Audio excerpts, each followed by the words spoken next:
In the outside and Ice Bath up the inside. Cascadian wide out. Delisand through the centre. Ice Bath along the rails. It's Ice Bath and Cascadian. Ice Bath, Cascadian. I think Jamie Carr's won it. Welcome to Bet Doctor, behind the curtain look at how pro punters operate. I'm your host Scoot. I'm joined by the punters punter DK. Hi, Welcome. Scooty. Yes, got a big crew today. Here we are. Packed house today. Darcy Spinks, you're back. Yes, hey guys. Hey, Darcy. And Nico Noonan, fresh off a little hit and run mission at Bendigo. Happy hunting ground for you, Nico. I'm starting to love Bendigo after the last two times I've been there. It might become my favourite provincial town here in Victoria, so happy to get back there. I think we're racing there next Wednesday as well, so I'll be back there. Good day out yesterday. Good track, isn't it? Nursery of Champions for a reason. Beautiful big track, and every horse gets their chance. And yeah, 100%. They run right distances and things like that. Good quality horses, good trainers go there, so good joint to bet. $20 winner yesterday, Nico. David O'Prey, ex-Albury jockey. The skilled cat, I think his name was, just weaving through the pack there late. So I got something out there. I think we found 4 winners from the yard, or back 4 winners. Might have 5 on top. So wow, yeah, pretty good day out. Like I said, I'm starting to love Bendigo. I'm keen to get back there next Wednesday, but we've got to get through a big Saturday this week. Happy hunting ground for you too. We hit don't doubt Nick. We hit the target there. Don't doubt Nick. Don't doubt DK. But that was good. I was a bit dirty myself with that horse. We fell into him in a 1,000-metre maiden first up, and I sort of got a bit of a rule. I don't play in 1,000-metre maidens, but I really like that horse. Mm-hmm. So I had to stick with him yesterday and bolted him. Absolutely bolted him. We've got the last 400 up on the screen now, and it was pretty easy watching. There was a big spruik around for the Hawks horse in the orange, but don't doubt Nick's in the Tigers colours, just on the fence there. And I was surprised that they let him have the fence. Yeah, well, I was hoping that was on the cards, but again, a really good ride, kicking up, holding. We saw that again with the horse I had at Werribee on Saturday, Kerrioth, kicking up at the right tempo. Got the first starter, who's green, coming after it, trained by Wayne Hawks. So I was even sweeter to beat him after he's been gobbing off all week, and came McAvoy. But that was a very soft win. It's a nice horse, good trainer, Graham Begg. So that was how we like him to win, Scooty. Exactly. And it's been a big week. Jamie Carr's stolen the headlines. There's a lot of talk and banter over Twitter about this silencing. I think we spoke about it last week. It was something about like media appearances and all this like nonsense and garbage through the Twitter sphere. And I'm not sure that it was cleared up. But Jamie's allowed to do whatever she likes. Right. She's an absolute superstar. Typical racing New South Wales. They probably would have wanted her standing on the Opera House, getting 20 photos a whole afternoon, this and that. Layering up, which she probably wants to prepare and keep to herself and do her thing and stay in her routine. So, she's a star. She won the big race, which is even better. But and I think she's staying down. She's going to stay down here and stay down here the next couple of weeks. It was just a hit and run mission. Yeah, she's just a great example of letting her riding do the talking, isn't she? She doesn't have to come out and do the media. She just comes out and wins the big Group 1s, and that's how she goes about it. I'm pretty sure she won a race at Cranbourne on Friday night. On one of their horses, and she got quite emotional about it. She goes, "This is the slowest horse in our stable," and to get her to win, and we've put so much work into them because her and her partner Clayton Douglas he's a jockey but also a trainer. So she nearly got as big a kick out of it winning as winning the Group 1. You heard the Doncaster call in our intro today, but let's get up the final 400. It was sort of findable, Cascadian. Obviously, the Jamie Carr switch is pretty notorious, and it was $21, I think, into about, I don't know, was it $13 or $11 or something like that? Yeah, the run was huge in the George Ryder, and then it was just against the pattern. Against the pattern. It was just a case of how far this horse is going to have to get back. But we saw in the replay, like he's midfield here. He usually sits last and has to come around him, and Jay Carr, just an absolute freak at getting these horses on. Look, it's like a gear change, isn't it? Jay Carr on first time. She gets him out of the barriers, and this is a horse who usually sits back, and he was midfield and just weaved his way through the field. I thought it was a sensational ride, to be honest. It was interesting that the first 4 in the run all had similar. They drew the 4 inside gates, all saved the ground, had copped great rides, because outside barriers sort of came to the fore in a few other races there, but this particular race, those first 4 across the line drew the inside barriers, all well ridden, a saved ground and all that sort of thing. But Delisand, Scooty? I was very excited. I was just coming out of the Mossman Gorge, and I was trying to dash down to the car park so I could get phone reception, because I loaded up the place, and then I had him something at 50s, and it sort of got like nibbled into $34. But yeah, I was wrapped with the place price. I thought he was nearly a great bet. I bet up the place, and he just had a really interesting setup. He had I think it was like the Newmarket handicap, which was never going to suit him. And then he went to the George Ryder, which off the Newmarket, he probably needed another run under his belt. He's ended up running good enough there, and sort of got held up. And then the further out in distance he goes, the better he goes, because he had that, he's beaten a length behind Very Elegant over 2,000 metres. So he's a very, very good horse. And a horse called Russian Camel Toe, or Russian Camelot, he was the one that went past him in the Derby that time. So he's a genuine racehorse. And then all of a sudden he's going from weight for age conditions back to a handicap, and he's got an inside draw. Like, the only thing that beat me was someone like Jamie Carr. If you had Jay Carr on, I guess he starts probably $15, and the place $12 is never there. But Stubby Holder did as good as he can, and it's interesting. He's on the back up this week, but back to weight for age set up for this. Yeah, it doesn't look week. his go. It doesn't look his go, so it's probably time But he's up there anyway, to jump so off probably, him. But again, from a punting perspective, you can see why they're rolling the dice as the connections. Yeah, so it was almost a fill up, but it's been a really good week, and it just seems like the whole all the boys have got a little bit of momentum. Fletcher's going good. You're going enormous, DK, with your. I was at the Hobart Airport on Sunday night, just launching a few of Fletcher's at Yartin, so that was a good result there. I think the one that Chad Schofield might have won. I can't remember its David name. Hayes, it's 1-3. But weaving through the field, that was a good result there with the boys just at the Hobart Airport. So Fletcher's airborne. Yeah, and I think he's got a winner overnight as well. So anytime that Fletcher's Asian set finds something deep into the market, gee, the strike rate's dynamite. I think it was like 260 into 230 a runner last night. So Well, keep that strike rate. That's what I'm trying to do. So I think less bets, more winners seems to be a good pattern, and I think especially for tipping services, I think people like to have winners rather than say value. Yep. Where you need to have a lot of bets and things like that. So probably trying to focus more around that this month, Scooty.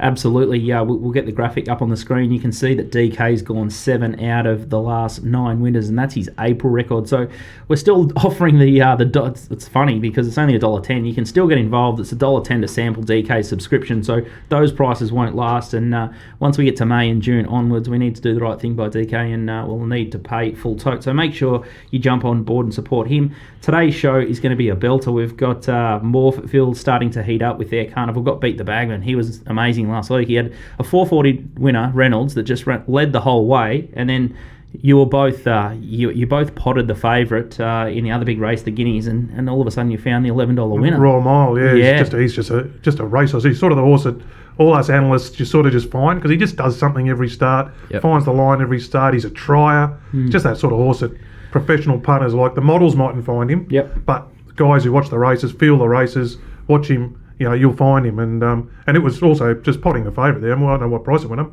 It was like 260. It was express 330. Or something express like in the market too. So he's got his eye in bag, man. Yeah, I think if we did the P&L for all the tipsters on the show, I think he'd be going as good as anyone. Yeah, he's absolutely dynamite. I was thinking back to the previous few weeks, and he tipped that Bo Rosser when I think it was resuming or something in Adelaide. Yeah, and then came over here, bolted in over here. Yeah, it was $1.90 on Saturday at Caulfield. Yeah, so interesting to see what he's tipping. Finding the right horses for sure. Yeah, this week.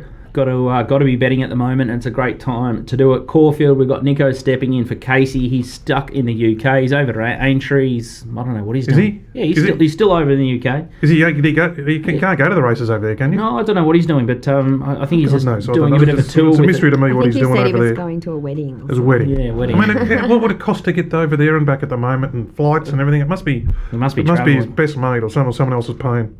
We've got Mark Lambourne. He's going to preview the big Group 1s. We've got the Sydney Cup, and we've got the Queen Elizabeth. They are absolute crackers, and we've got a really good handle on the form. It all sort of ties in, and it should be crystal clear for us.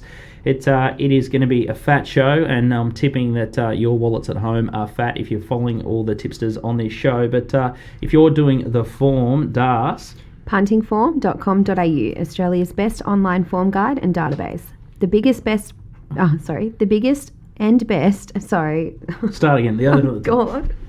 Puntingform.com.au, Australia's best online form guide and database. The biggest and best betting syndicates use Punting Form's raw data, and you can access it too. And Nico Noonan, myself, and DK all use Punting Form. It is so simple, so easy. You cannot delete it off your computer. It all lives in the cloud. It is absolutely bomb-proof. We can barely turn on a computer, some of us guys in here, so it must be that easy. We're going to take a short little break, and we're going to talk Adelaide next. We're going to talk to Beat the Bagman, who's absolutely on fire. Welcome back to Bet Doctor, behind the curtain look at how pro punters operate. I'm your host Scoot. We've got Nico Noonan and Darcy Spinks here with the punters punter DK, and in the little break we've had a little 30-minute stop-go penalty, which means that we can't get Shane Adair on the show. We've had a technical glitch, and hopefully that bodes us well. We've fixed it now for Mark Lambourne in his next segment, but we're going to have to fly without Shane Adair, who's been absolutely flying. He's given us his tips off air, so me, DK and Nico will just have to wiggle our way through Adelaide. So apologies, we're not as shrewd as Beat the Babian, but as I said, we have got his tips. So let's look at race 6, the Redelva Stakes in Adelaide. It's an 1100 metre race. There are some very, very familiar names. Darcy, odds are up on the screen now. The first one there is... Yep, so we have Instant Celebrity, $3.10 into $3. Menhage, $6 into $5.50. Montessera, $5.50. Maliva, Yep. $8, now $8.50. Interesting, hot little stakes race here. There's a couple of different angles. We're going to jump to the trial of Instant Celebrity here. The last 400 of its trial. She's a horse that come out for the fillies guineas, and she's just in behind them here. And we'll just see how she works the line. Yeah, she's just in the red there. Camel Pass is the leader, so this is a pretty sharp piece of work. Just look at her motorhome the last 300 metres here, punters, and just look at her action. Yeah, that's what I was going to say. I just looked at this trial before, and I thought it was pretty red hot, to be honest. I always kind of thought she was better at these sprinting sort of trips. They stretched her out to the mile, sort of in the spring, and she ran a really good race over the 1400 there at Caulfield, but gee... I was kind of hoping she'd head to like a Coolmore during the spring, that Ascot Vale Stakes, and be highly competitive there. So 1100 metres first up, that trial, there's no knocks there for sure. Yeah, she looks cherry ripe for a. He's a great first up trainer, Philip Stokes. He gets them ready. She looked. I didn't really need to go much further in that race. Yeah, Menage was one last start, and if you go deeper into the form of Menage, there's a good little effort behind September Run, but I'd still think Instant Celebrity at this distance and at her best has it covered, wouldn't you say? Yeah, I think so. I think your price might hold up, given she's given him weight. She's got 58 kilos here, like Montessera's down there on the minimum of 54. She's been a little bit disappointing this prep op. She had a really hot trial leading in as well at Cranbourne, but her last start, I don't know, didn't sell me at Moonee Valley there, where she just kind of got back and hit the line. So, yeah, Instant Celebrity, Shane's all over it. So, it looks hard to beat. Believer beat Liar last start, and you got another one of yours, Capriccio, coming off that high SP win. Yeah, she got scratched that day at Caulfield. I liked her. I think the plan was to run her that day at Caulfield, then go to this race. So she might just be a run behind there. But recent jump out was very sharp as well. Might be sort of a place hope, but yeah, I'd be following Shane in there, punters. Shane Adair likes Instant Celebrity there at $3. You got DK and Nico all rubber stamping that too off that red hot trial with Camel Passer winning, and that's who's come up favourite in the next one in the Irwin Stakes. Race 8 is the next race we'll preview there. Market movers thanks to topsport.com.au. Dars. So we have Camel Passer at $3, Exhilarates at $4.20, Hummer at $6.50, and Hey Doc at $7.50. Yeah, we just saw Instant Celebrity go past it and probably trialled better than Camel Passer. I think this looks rock bottom odds here, but I think the replay that we're going to get up here is the replay of Camel Passer in the Oakley Plate. Quite a big run here. It's ended up running 4th in a Group 1 handicap, and now... no, ran 3rd, didn't it get to run the place? Yeah, 3rd or 4th, yeah. Yeah, so no, there it is in the white face with the white sleeves and blue hoops and the blue cap coming down the outside. Just a consistent gelding, isn't he? Always tries his sort of best. He went around this day at around 30s, and now he's sort of taken $3. I know this is a much weaker race, but there is a few horses here that have a fair bit of talent, and like we sort of saw before, the trial, like it wasn't outstanding, it was okay work, but you definitely say Instant Celebrity is going better. Look, $3, it looks short enough for mine. I sort of didn't want to be backing him at $3, that's for sure, just with the... Like, he's a very well-exposed horse these days. I thought Exhilarates might be your horse. I thought a recent Flemington jump out was good. Good horse fresh and gets top panel here. He's probably one of the better riders at the meeting. So I thought maybe lean that way. And it's a pretty tricky race, though. Yeah, similar. Yeah, similar. Nick. Exhilarates good fresh, good 1100 off a nice jump out. But they're both there a bit short, I thought, in the early market. Which is what the early markets do these days. They zero in on those plenty of percentage in those first couple of chances. So I think does Shane like something of value here? I think there might be. Yeah, he likes one outside the market. No, I'll just talk about Hummer. He's got the Maliva and the Liar form. It's dual accepted too, though, isn't it? Yeah, she's down at Caulfield too. Yeah, so interesting to see which way they go. I notice Haydock was heavily backed in the Money Valley Knights. Notice it did pull up lame as well. Nico's got a bit of a worry about a 7-year-old gelding. Late at the place, completely gone. Completely gone. Late at the place punters. Easiest bet of the weekend. Wow, that is confidence. I wouldn't be surprised. I couldn't write him off. He's a very, very good horse. But, we've found, or Shane Adair has found one outside the market in Savoxatil. It is first up. It's trialled in behind Instant Celebrity and Camel Passer. Also, it was in the green with the yellow band there. And I think you're looking at around $9. I think it's been $10 into $9 with just completely rejuvenated his career. This horse he used to run up at Darwin. And I'm pretty sure he's a Springs, Darwin Cup winner. Or he's at least an Alice Springs Cup winner, I think, from memory. So off the off. red dirt, now down to the grass. And McAvoy, he had a good prep last prep. Yeah, really he's got some figures there. So it was really well back one day at Caulfield. I think it might have been Blue Sapphire Day in the sprint race there. So.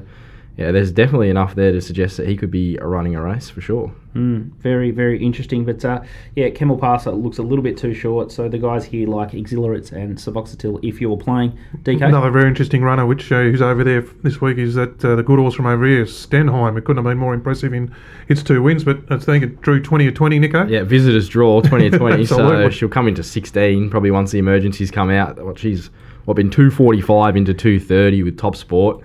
You'd think the price probably holds up with that draw, but I'd rather have drawn 16 than 1, that's for sure. Absolutely. Just a big striding sort of filly. I know the stable's got a huge opinion of her, so if she goes there and wins, it's going to be no shock at all. That was, it was a sight to behold, roaring down the outside at Sandown that day. But even just monstered them. And its maiden win was just enormous. Enormous. Yeah. So anyway, it could be a very smart horse. Very smart horse. So that's in the Aurea Stakes. That's race 7, number 7, Stenheim, and that's been $2.45 into $2.30 at topsport.com.au. So to recap there, Instant Celebrity is the absolute get-on bet there for the Redelva Stakes, and we'll try and get Shane Adair on next week. The Morphettville Carnival just keeps heating up, and he's absolutely on fire.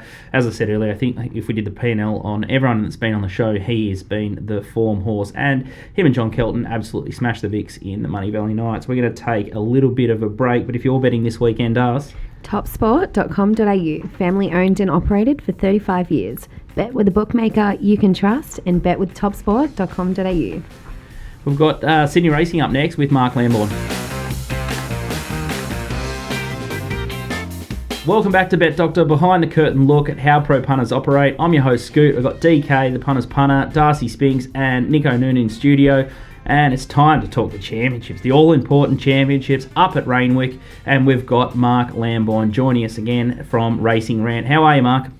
Very good, Scoot. And that was quite the intro, wasn't it, Rainwick? We've had really good weather since last Saturday Derby Day, which was a lot wetter, or the track was a lot damper than I expected. Certainly towards heavy last Saturday. The track has dried out to be firm, but we've got some eyes on a few scuds that are going to come through tomorrow morning principally, and possibly Saturday morning, with the likelihood of a bit of a southerly breeze and an overcast conditions for day 2. I'm actually praying for some rain, and that'll be made clear in the next couple of minutes. But let's get straight into it. The Sydney Cup I think it's a really good renewal of this race. Darcy, we'll get the market and the odds up courtesy of TopSport. Where's the money going? Yep, so we have Favourite Moon, $6, Realm of Flowers, $6.50, She's Ideal, $8, Southern France, $8, and Miami Bound, $9.50. Interesting little market, 5-1 the field there. And to get people up to speed, if you've been living under a rock, some key replays here. We'll get Mark's thoughts when they're playing. So the Mannion Cup's the first one with Favourite Moon, Sacramento, and Realm of Flowers charging down the outside. Talk us through this one, Mark. Okay, so we saw last week at Randwick that the Rose Hill form that went okay at Randwick was the stuff that where runners were raced off the rails during the run. So Favourite Moon obviously box-seated all the way, came out after the leader, but Realm of Flowers was the run of the Rose Hill Carnival. You just couldn't do what she did. And she is obviously an eye-catcher for this style of race, having had the good old 2-mile prep of the Sandown Cup. That Favourite Moon, of course, resembles his stablemate of last year, whose name just escapes me, came into this race as favourite and was somewhat disappointing. There is a theory about the shippers from overseas that jet travel actually enhances their performance. Of course, humans tend not to experience that, but I'd suggest that Favourite Moon was very, very well suited there, and there'll be plenty looking to reach for him. Realm of Flowers, the eye catcher out of that race, and probably the only one to feature out of the Manion. I think I find a leg when I jump on a plane. Maybe it is the jet fuel, and maybe it's just getting out of freezing cold Melbourne. Let's have a look at the other. I love that Mark's is full of angles. Now he's got an angle about horses getting on a plane. I'm going to have to try and figure that one out. But here's the Tancred Stakes. We've got She's Ideal, Miami Bound, and Southern France. Talk us through this replay, Mark. Okay, so there obviously are a number of runners coming out of the Tancred into this race. It is a traditional lead-up. I will say that traditionally the horse you look to lay out of the Tancred is the best finish. It's a weird sort of setup because you've got handicappers using the Tancred as a lead-up, and most of them are obviously dropping in seriously in kilos coming into the handicap of the Sydney Cup. But yes, my experience over the last 30 years is actually to lay the best finish in the lead-up, which is She's Ideal in this case. And as I mentioned previously, Rose Hill was very, very, very sympathetic to rails dwellers, and this race was no different. We had a horse we'll talk about in relation to Queen Elizabeth, Sir Dragonet, obviously sitting rails 2 back. She's Ideal sat rails mid-back. Miami Bound was off the rails in the run. Spirit Ridge obviously led on the fence. Southern France was off the rails. Chapada was off the rails. The Chosen One was absolute forgive, 3 deep throughout. Sound raced outside the leader, and Shrao had another problem. So She's Ideal, certainly the horse to oppose coming into this race. Miami Bound looks like she's got a sense of timing, and Southern France is not so much the flashing light horse, but in terms of the setup, having a break between the Chipping Norton and into the 2400, and then J-Mac booked for the Sydney Cup. Ma and Eustace, how do you bloody beat them? I can understand the absolute appeal of Southern France, and honourable mentions to Chapada, the Chosen One, and Sound. It looks a fertile lead up with the proviso that She's Ideal is the horse that I'm going to oppose. DK? Yeah, well, just like the Derby, it'll be the Melbourne staying form to the 4 up there. It's just just dominant, it is. So yeah, Thanks, Mr. Maidens. Realm of Flowers and Miami Bound for me, they're the ones. But Southern France, I mean, Kieran Maher, we've been talking, it's been public. His record over 2,000 metres is just unbelievable. Oh, enormous. Like, they're absolutely flying, 2,000 metres plus. He kind of looks the setup horse to my eye, Southern France. Like, did go around $26 in a Melbourne Cup a few years ago. Like, he's a high-class horse, and I think now they're getting him back, like the 16 up to 2,400. Like Mark said, that's a fair jump. Now he's had that run off the rails there. I think he might be the one, but yeah, Realm of Flowers. I'm sort of warming to a 2-bet play here. Realm of Flowers and Southern France. I think that might be the way I'll sort of Dutch up the race. I've been keeping an eye on Miami Bound for the last couple of runs, and she was terrific in the Australian Cup first up. She had a quiet run in the Ramvet, and if you go back through a Tancred replay, she was wide throughout, and she actually didn't really get exposed to the 300 metre mark, and she's only had 300 metres to sort of gun a horse like Sir Dragonet down. All of a sudden drops back to handicap conditions off that run, and if there was any bit of rain around, I know she goes much better on a track with the rain cut out of it, so a soft surface, but the way she hit the line on the good 4 last time, to me, suggests that she is absolutely wound up. I've nearly got the M word next to her. I think I'm very, very keen this horse. I think that Realm of Flowers is huge, but Miami Bound, if you go have a look at that replay a couple of times, she was absolutely scintillating. I think she was the best lead-up run to my eye, and I've got a massive opinion of Realm of Flowers, but this is the one I've found. I love the Chosen One as a horse, but if you have a look at how the Chosen One and Miami Bound hit the line, there's only one horse that I can be on. Mark? Yes, you've made a very, very, very good case there for the mare, and unfortunately, it does carry Craig Williams, who does win his share of these races, but let's hope it doesn't happen. Okay, let's kick across to the Queen Elizabeth. This is an absolute corker. I'm not sure what's happening with the Kieran Maher stable. They must be on the Jamie Carr. Let's promote the championships. They're pitting this as a big welterweight clash. Sir Dragonet versus Adair or Darby, sorry. And they do have connections through owners to companies who do billboards. So they've obviously used that connection, but good on them for getting on the front foot and doing a bit of promotion. But outstanding. If this was a race that you're going to promote, like any race this season, this spring, whatever, autumn, this would be the race. Like, this is a sensational race. Adair would be very elegant. Then you throw in the Cox Plate winner, Sir Dragonet, the All-Star Mile winner, Muggertoo. Like, this is a hot race. So I think any promotion for this race is outstanding. Topsport.com.au, the odds, please, Darcy. Yep, so we have Very Elegant, $2.70, now $2.40. Adair, $2.60, now $3. Muggertoo, $7, now $6.50. Sir Dragonet, $7.50, now $6.50. And Mwanga, $26, now $15. We've already seen the lead up of Sir Dragonet here, and we've already seen the replay of the Doncaster. Mwanga did not really feature. We saw Muggertoo labouring the big weight. He was in the mix there, but the replay we're going to get up here is Adair, I still can't say its name properly. Adair. And in the lead up here, we'll get the replay rolling, and Mark can talk us through that.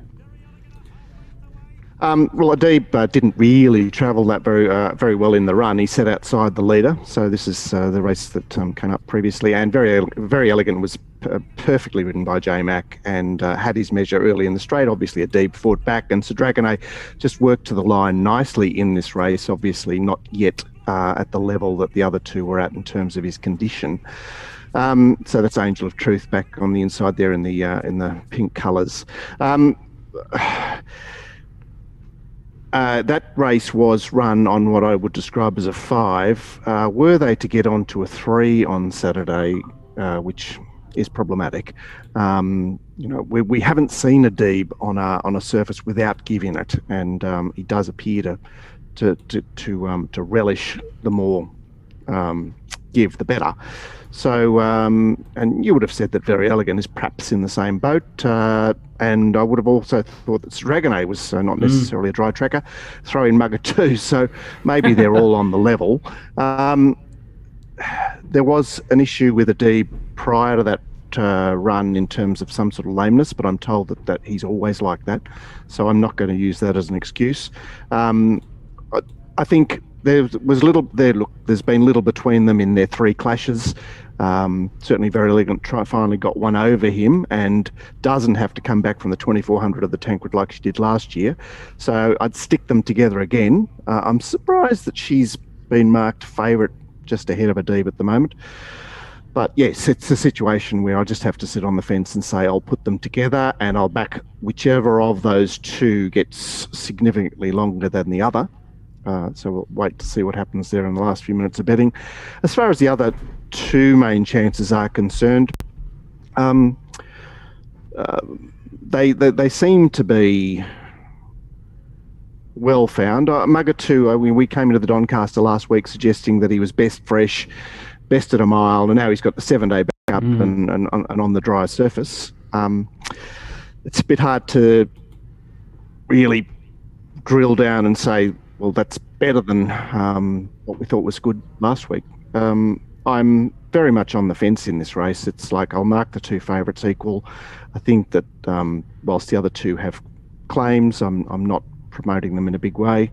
And the wild card is obviously the horse that just didn't go last week, Mwanga, who's got a tidy little profile. The 3-year-olds appear to have been well held this season, so I guess that's against him, but he's going to be 25-1 tomorrow, so he's going to carry something of mine simply because of the price, if nothing else. Nico? What do you make of the map here, Mark, with Samadout coming out? Does that leave Adair sort of with an uncontested lead? And if so, maybe the market sort of might push back in his corner there late?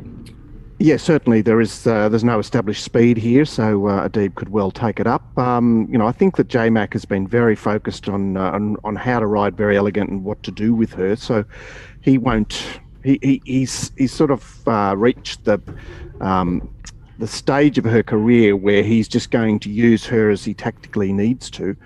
So I'd suggest that if Adair goes too slowly, Adair would be better off with a pacemaker for mine, given that he's very, very good, high-class dower horse. It's an interesting one. Danny O'Brien nearly pulled off an absolute miracle in the Derby. I was all over it last weekend, and that was young Werther. He had blinkers first time, and I'm looking down the page, and Adair has got blinkers first time, DK. This is one of yours. Maybe he's going to go to the front. He's a good horse. He's got big figures without it, but yeah. But we sort of like blinkers to bring about some sort of improvement. But he's pretty well exposed and things like that. But it'll be a great race. I mean, yeah, but it's going to be a great race. Love watching the great races, and it's going to be one of them. The Cox Plate winner up against the mare that has now won multiple Group 1s, plus the Queen Elizabeth winner of last year, and it's just a cracker, isn't it? And we won't mention that $5 million race. And Dalasan, it's $34. I might have to have a tiny little mental health bit just back him to win 1,000. I'd be absolutely sick if he got beaten at 50s in the Doncaster and I didn't sort of follow up at the cricket score odds. He'll probably keep drifting. So is anyone betting here, or yeah, we're going to sit on the fence? No, I think Mark's got the gambler's attitude. I think he's going to throw the coins up in the air, and whoever's the biggest, he can't split them, so he's going to try and hope that the market makes a mistake. And I sort of don't mind that angle. If one pops out to $4, he's going to snavel those odds up. I sort of like that. True gambler. Well, they ran 5-4 and 5-2 in the lead up. So, the best that Very Elegant can be is the same price as a Deeb. Yeah, I don't mind that. Very good. Thanks, Mark. Any final thoughts? Or look, we've got a very good looking Oaks as well. We saw last week, obviously on a stickier surface, how staying prowess came to the fore in the Derby. Montefilia has had the 2400 metre run. She's on the quick back up there, and we've got a real question mark hanging over the Storm Queen. Yet again, the pearl that I mentioned in relation to the Sydney Cup is in the Storm Queen. You lay the best finish in the Storm Queen in the Oaks, which is obviously Hungry Heart. Very Elegant did overcome that hoodoo 3 years ago, but I'd suggest that Storm Queen looks a bit ugly because we had the favourite, very, very well suited Harmony Rose, but perhaps went too fast in the lead, but was somehow rounded up impossibly given the way the track played by Hungry Heart. So I'd be looking away from that lead up, looking towards Montefilia and the Kiwi filly, Jamie Richards just seems to have every good horse that comes out of New Zealand, and she's still in her first preparation, but she's had that last start 2400 metre run as well, so that's the way I'm playing the Oaks. Nico? Yeah, I'm keen here. I thought Bargain was an each-way moral. I love the run in the Adrian Knox, hitting the line there, gets J-Mac on here, gets a much cosier run from barrier number 1. She'll run 2400 metres, no doubt. I actually did this race in a bit of depth. I was with Mark. I thought the sort of Storm Queen, just with them coming home in 13s, their last 200, they could be flat out of that race. Harmony Rose and Hungry Heart. Amaralina, I thought she looks a bit more sort of brilliant, sort of 2,000 metres below. Like she ran second Agon in the Cracker Millions there. Her stuff over further probably isn't as good, but she could be suited getting back onto a dry surface. I don't think Montefilia runs 2,400, so I'm all over this Bargain. Each way moral here, punters. I'm super keen. I think this is the best bet of the day, to be honest. I love the confidence there. It is a cracking 10-race card, so if you're anywhere near Randwick, make sure you get down. Percy Sykes looks a cracker. The Queen of the Turf probably runs around in one of the undercards. It is an absolute feast of racing, and big thanks to Mark from Racing Rant for joining us yet again. You'll find me in the octagonal bar, anyone that wants to come looking for me. Buy him a drink. He'll hopefully you owe him one off some of his mail either today or a previous show. Make sure to check out Racing Rant. Those guys are great. They are fearless commentary on Sydney racing, and that's what we support. We absolutely love that. We're going to take a little bit of a break, and we'll talk about Caulfield next with Nico, Noonan and DK.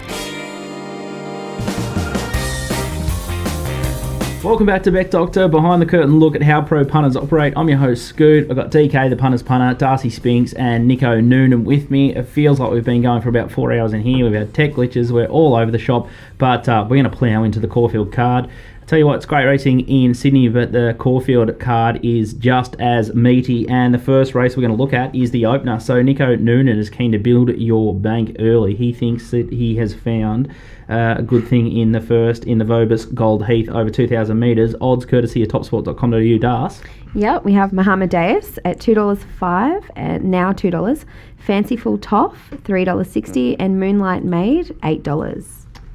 Yeah, the replay that you wanted us to put up here, Nico, is Mohammedaeus' last start. His last 400 here. Talk us through the replay now. Yeah, this is in a real fast run Easter Cup where the leader went out about 15 lengths above there, Don DeVee, and I thought this was probably as good a lead up as you're going to find for this race. We just see him sort of weaving through the pack there, coming out, hitting the line. Persan runs second. Hangman's a consistent horse. He struggles to win, but the form's good enough for a race like this. His runs, first and second up this prep were enormous. I'm forgiving the Albury Cup. The riding was back on the wall at Caulfield, stays at the home track, keeps Luke Curry aboard. The only knock here would be the potential of a slowly run race, like out of a real fast one. But hopefully Willow and Queen Ladiva with Stacky aboard just put a bit more pressure on Willow with Joanne Doe. And then Barry the Baptist and hopefully declares war kick up and it's a genuine run 2,000 metre race. If it's a genuine run 2,000 metre race, they probably won't beat him. Evans looks a respectable price. I think the only way he gets beat is if they walk out in front and he just has a bit too much to do. But if it's a fast run race, he will be very, just a genuine, just a nice tempo. Yeah, if as long as they don't go bloody 16 lengths below to the 600 metre mark or something like that, he'll be winning because he's got a bit on these horses. Like Fanciful Toff's back from 2,400 to 2,000, keeps Jay Carr, so hopefully that keeps him short in the market with the market just looking to find her. And Ma Eustace absolutely flying. I'd much rather back him over 24 than 2,000, so he looks well short at 360. Moonlight Maid's a bit in the wilderness. Like, there's just no dangers here. Like I said, I think the only thing that beats him is the race shape, and I think at $2, I'm happy enough to take that bet, to be honest. The key here for me, the thing that stood out to me was the conditions of the race. How well it's a set weights and penalties race, and he's on level weight. So he's a 98 raider, a clear top raider. He's on level weights with Fanciful Toff, who's like an 81 raider or something like that, and a lot of other horses are inferior to him. So yeah, he's 12 rating points clear, and they're carrying the same weight. So he's a bit of a weights moral, really. Yeah. So he's a bit of a midfield run on job. So I think anything above evens is a bet. I think he boxed on really, really well and showed a lot of character compared to his last few starts. So he wasn't suited at Albury over a race. He got in between them. It was just didn't get suited. So he's probably close to his top now. That was him the other day. The Caulfield 2,000, running on. So Persan, what price would Persan be in this? $1.50. So. The next race we're going to have a look at is race 7, the Bella Spree Stakes over 1,100 metres. Odds courtesy of TopSport, Das. Yeah, we have Alpha Oro at $4.20, Ancestry $5, Sword of Mercy $5, Sister $7, Liar $8.50, and Prophet's Thumb at $10. The replay that we're going to call up on the screen now is Alpha Oro. Talk us through it, Nico. Yeah, I was against this horse. I actually made him my lay of the day, first up at Caulfield. So I just thought his trials leading him were really poor for a horse that usually jumps out in trials like a superstar. And then I worked it out once he came into the yard because he wasn't forward. Came into the yard and he was just fat. There was no other way to explain it. So the way he paraded that day, he is only going to improve. I was surprised he ran this good, to be honest. This is in a really fast run race. First up over 1,000 metres, and for him to box on the way he did with how he paraded, he has so much improvement out of that run. So I think coming in here, gets in with the very lightweight for Stackhouse. He's had the ride on the horse now. He knows him. He gets the complete run of the race here. And we're talking about the weights before. Well, he's in very well in this race. You look at sort of Ancestry, is a class horse in the race. He's got to carry 60 kilos. Alpha Oro gets in with 54, and he probably gets the run of the race. So I sort of thought at $4.80 on a real tricky sort of day, there's still a few other chances in the race, but I think he can probably turn the tables on Sword of Mercy. She was kind of at her top last start. I don't think there's much improvement to come from the yard there. Liar doesn't win. Ancestry could be a bit in the wilderness, and he's got 60 kilos. Rubisaki was the horse I had a good look at. I thought her trial was pretty good. She'll get back and charge to the line, but I think it's sort of $4 plus. I think Alpha Oro, with the improvement he can take out of that last start run, I'm happy to back him at that price. It was obviously a deliberate tactic by Matt Laurie to prepare him like that this prep. Obviously, he's normally a guy who gets. They're all reliable first up horses. Yeah, I think they're looking to the Goodwood. So previous sort of preparations, they had to get him up and going early to get his rating up. Now they've got the rating and can get into races like this. They didn't have to have him as forward, and I think that was purely the reason why he didn't jump out and trial like an absolute superstar. So I think second up, he'll be ready to go and should be getting the run of the race and be right in the finish. The thing that stood out to me about this race is it'll nearly be very similarly run to, and a similar map to that race there. So he has Sartorial Splendor leading. So Ancestry will roll along in the lead here. Sword of Mercy will be up behind it. And Alpha Oro trailing them sort of thing. He's just a stalker. He's a stalker. So yeah, with that, but the fitness improvement is what he'd need to turn it around on Sword of Mercy, which I think he has. So I was kind of happy enough to take the price there. Like I was hoping they missed him a bit more, but I think 480 is probably reasonable. I mean, he's a winner. They're the real winner. He's 6 from 10. Ancestry's 9 from 16. They're proper winners, these horses. I was in a $4. Yeah, $4. Like I think anything shorter than that's probably too short. But $4, I'd be happy to. Fair record. Further back, he's finished as beaten 1.75 in a 10-star like his career. last go to the track and trip, he started $2 favourite in a Caulfield Sprint against Fabergino and Graf, some real high-class horses. So, yeah, this does look his race. Nice little setup there with the 54 kilos. I thought Sword of Mercy had everything in its favour last start as well. So I'd definitely expect... especially considering Alpha Oro wasn't at his fitness race. That's probably why he didn't. But big meeting there, the Vobis Gold meeting. Like, it's the big showcase meeting. Can be a trappy day. Nature Strip got beat on this day a few years ago. There's a lot of short price favourites. Like Mystic Quickie probably looks hard to beat earlier in the day, but again, I think the race shape could probably beat him there. There's no speed in that race. So a few shorties on the day. I think Bo Ross is $1.75. So. Starry Legend in the showdown. I'm around it. Yeah. It was on dead set empty at Bendigo over 1,000. Now it's coming here. It was either go to the paddock or come to the $1 million race.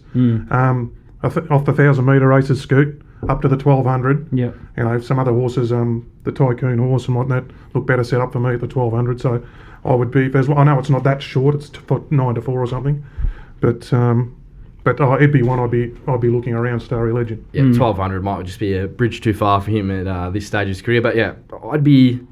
A lot of these horses on paper look very, very hard to beat on this card, and sometimes it just doesn't work out that way. So I'd be just with a bit of caution there, punters, for sure. One of Johnny Walters is coming down off that heavy track is arcaded as well, so there's lots of different angles. Nico Noonan stuff's only $11 per meeting, so Nico loves doing the yard, and he bets with a lot of confidence, and he might have found one there with Alpha Oro. Expecting a lot of big improvement there, so make sure you head to littlebirdie.pod.com and head to the shop, and you can jump on board Nico's stuff. It's all via the Telegram app at this stage, and you'll get his final thoughts in the last few minutes. He was on fire again at Bendigo yesterday. He tipped 4 or 5 winners there on top, and he found a $20 winner, so big value there. We're going to push across to the TopSport big bets. They'll be up on the screen now, but Darcy, run us through those. Yes, so we have Percy Sykes Stakes Randwick, race 4, number 11 Yeaming, 500 at $26. Australian Oaks Randwick, race 5, number 2 Amaralina, 2,500 at $5.50. Arrowfield Sprint Randwick, race 6, number 2 Prague, $1,000 at $13. Sydney Cup Randwick, race 7, number 1 The Chosen One, 500 at $21. And Queen of the Turf Randwick, race 9, number 1 Probabile, at $5,000 at $2.60. The first one there, the Percy Sykes, Naj Marty goes up for that race. It's going to be an interesting contest. We've sort of spoken about the Oaks there. Nico's very keen on Bargain to oppose that one. The Arrowfield Sprint is a really interesting one there with Isotope lining up in that race and a horse called September Run. So interesting that they're betting around the market there. Any thoughts on any of those early bets so far? Yeah, there just looks some cracking races. Isotope v September Run looks a great race. September Run's drawn barrier number 1 though, so that's probably going to be a difficult task for Willow to try and weave his way off the fence, and we'll get to see how good Isotope is. The Queensland boys on our show, the racing show, they reckon she's the best horse to ever come out of Queensland, so we'll get to see how good she actually is there on Saturday racing against a proper horse like September Run. But that looks a great race, and Keen in the Oaks. Prague's racing really well. Amish Boy ran 3rd in the Newmark, and he's going around at a huge price in the same race, so that's a cracking race. Yeah, it's interesting. September Run scratch from the big race the other week, and any reason from that? Not that I heard. I was in Hobart at a wedding though with no reception, so I wasn't too much in the loop there on Saturday, but I'd be assuming no issues. Maybe press a bit further if you want to find that out there. Mark Lambourne made a little bit of a case there for the chosen one. He's been 21 into 17 there. And then Probabile has got an interesting race in the Queen of the Turf. Probabile's got the death rite of all of racing Twitter on her. Everyone is on her. So she's going to be carrying the hopes of the nation there in the Queen of the Turf.